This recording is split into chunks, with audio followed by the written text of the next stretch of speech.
선장만 되려고 해도. 그럼 어떠냐? 해적 선장 자식이 있어. 근데 얘가 해적 단원으로 들어왔어. 아들이. 얘가 만약에 해적 선장이 죽으면 해적 그 선장 자식이 해적 선장 될 수 있냐? 못 돼. 왜? 철저하게 실력이 증명이 돼야 돼. 그럼 부선장이 올라가. 너무 당연하죠? 그럼 부선장 자리까지 올라가면 어떻게 되냐? 겁나게 그걸 갖다가 철저하게 어떻게 되냐면 입증을 해야 돼. 공을 세워야 돼. 해적질 해가지고 제일 선두해가지고 어떻게 되냐? 막 저기요 피비린 나는 싸움을 하고 막 어떻게 되냐? 그 해적 단원으로부터 인정을 받아야 돼. 그제 해적 선장이 될 수가 있어. 해적 선장 자식이라 해서 해적 선장이 못 돼. 이게 어떻게 되냐? 이게 해적 왕도 똑같아. 해적 국가가 탄생했는데 해적 왕이 탄생해서 장보고가. 근데 어떻게 되냐? 해적 왕이 암살돼서 죽었어. 누군가 해적 왕 자리에 올라갈 거 아니야. 아 그럼 그 뭐냐 총리 같은 애가 있을 거 아니에요. 그런 제도를 안 만들어놨던 거야 장보고가. 왜 그런 애들 만들어놓으면 그런 애들 자기 죽이고 자리 올라갈까 봐서 그걸 안 만들었던 거야. 그러니까 장보고가 자식이 많아. 근데 자식이 못 올라가. 왜? 해적들의 생리가 그래. 자식 그 해적왕 자식이라 해서 못 올라가. 그걸 입증을 해야 돼. 여러 해적단 선장들로부터 입증을 다 받아야 돼. 나중에 갑자기 암살해서 죽으니까 어떻게 되냐고. 우왕좌왕 서로 해적왕 되겠다고 지들끼리 막 치고받고 싸운 거야. 해적들끼리. 그러니까 내전 상태도 일어났던 거야. 이제 그 상태에서 나중에 어떻게 되냐. 이럴 바에는 그냥 저기 어떻게 되냐. 그 파가 밀린 애들이 있어. 거기서 밀린 애들이 있어. 그 해적단 애들 밀린 애들이 있어. 얘네들이 나중에 어떻게 되냐. 신라 쪽으로 어떻게 되냐. 이거 망명이라거나 망명을 많이 해. 그러니까 망명하는 애들이 김제 쪽 그 망향당 애들이 와. 예전 그 비석이 있죠. 골로도 와. 그러면서 나중에 어떻게 되냐. 신라 영토로 복속이 돼. 근데 완전 복속은 못 해요. 그 당시에 진짜 왜 저기 신라 시대 때부터 탐나도가 저기 이게 주장하는 역사들 어린 템 반푼 없는 소리였죠 막. 그 당시 저기 탐나도 제주도 있는 곳하고 이게 한반도에 있는 남해 섬하고 서해에 있는 섬들도 점령을 못해서 구인들이 못 들어갔어. 통일신라 때만 해도 못 들어갔어요. 그게 언제쯤 이제 이게 되냐? 고려 시대 때야. 고려 시대 초기 때도 못 들어갔어. 잘. 대외적으로는 영토라고 하는데 거기 가면 어떻게 되냐? 말을 안 들어. 거기서 안 들어. 해적들이니까 말을 안 듣지 당연히. 이게 선 사람들이 무서워. 또 독립적이고 자기 그 선마다 그 관습이 있어요. 관습이 있어. 그 해적 관습이 다 틀려. 해적단마다 그 관습법이 다 틀려. 사람들이 잘 모르네. 그럼 그 해적단이 점령한 섬들이 있어. 그 섬마다 그 해적법이 있어요. 관습법이 있어. 그게 이 천차만별이야. 천차만별이야. 사람들이 잘 모르는데. 이게 섬의 역사를 보면 통일신라 때는 어린 템 반푼도 없어.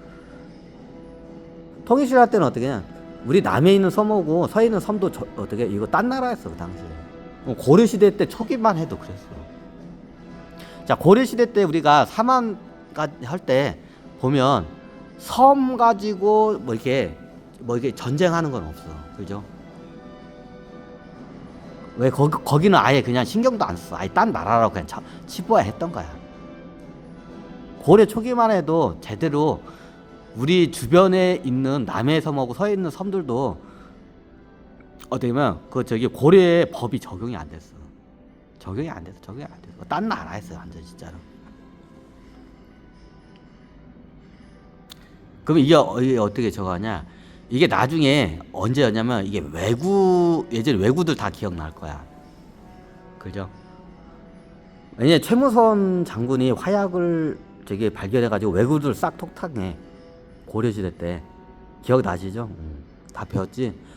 그때 이제 저기 고려 주변에 있는 섬들을 확실히 어떻게 되냐 이걸 갖다가 고려의 영토로 복속을 해야겠다 가지고 그때 작업이 들어가. 그때 나중에 외국 애들이 어떻게 되냐 이런데 저기 남해 서해 섬에 짱 박혀가지고 어떻게 여기서 해적질을 해. 막 아녀자들도 막 저기 납치하고 막 그래. 그럼 그 당시에는 그걸 점령을 못했나? 이게 묘목사는 고려 영토라고 하는데 고려의 군대도 못 들어가고 고려 관료들이 못 들어가 들어가면 해적들한테 죽어. 해적들한테 죽어.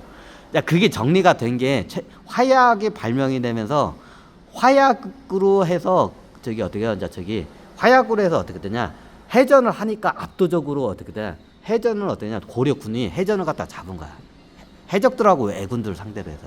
그래 그때 그 최무순 장군 때 그때 이제 저기 이게 이제 좀 약간 이게 고려의 법이 이제 적용이 돼. 고려의 영토로 좀 들어와. 영토로 들어와. 사람들 잘 보는데. 자, 왜 이 얘기를 하냐? 자, 고려 최무선 이때쯤 돼야 우리 서해안하고 남해에 있는 섬들을 갖다가 이때 어떻게 되냐? 제대로 국토로 어떻게 되냐? 복속을 시켜요. 그게 그때야. 외구들 때문에 그렇게 해야 할 필요가 있었기 때문에 그렇게 했던 거야, 그 당시에. 그 당시에 이게 서해 남해쯤에 거의 다 해적 수군이야. 애들이 외구 애들이랑 같이 짝짝꿍 쳐가지고 막 저기 해적질을 하는 거야. 막 명나라 가서도 해적질하고 우리나라 고려에서도 해적질하고 미치는 거야, 이게 다. 그러니까 나중에 얘네들을 갖다가 군대로 가서 확실히 눌러야겠다 해가지고 그걸 갖다 이제 최무선 때 그걸 한 거야, 그 당시에. 그러니까 압도적인 화력으로 해서 그게 화약이야. 그 화약에서 그 전에 화약이 있었는데 이게 병기로서 쓰기에는 굉장히 약해.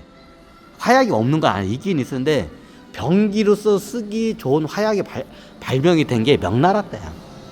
명나라가 그 화약을 발견해서 어떻게 그냥 원나라를 갖다 몰아낸 거야. 그 화약으로 해서. 그럼 그 전에 화약이 있었냐? 있었어. 근데 장난감이야, 그냥. 장난감이야. 무기로서는 좀 약간 많이 모자라. 근데 관리하기도 힘들고 비싸. 그러니까 안 썼던 거야, 무기로. 근데 어때? 명나라 때 이게 화약이 어떻게 되냐? 무기로서의 가치성 있는 정도 화약이 만들어진 거야. 그 화력이 있는 게. 그걸 나중에 이제 어떻게 되냐? 명나라에서 이제 그걸 저기 어때? 최무선 이 양반이 그 비법을 갖다가 이런 말하는 군대가 어떻게 되냐? 저기 어떻게 산업 스파이질 해가지고 어떻게 그 명나라에서 빼온 거야, 그거.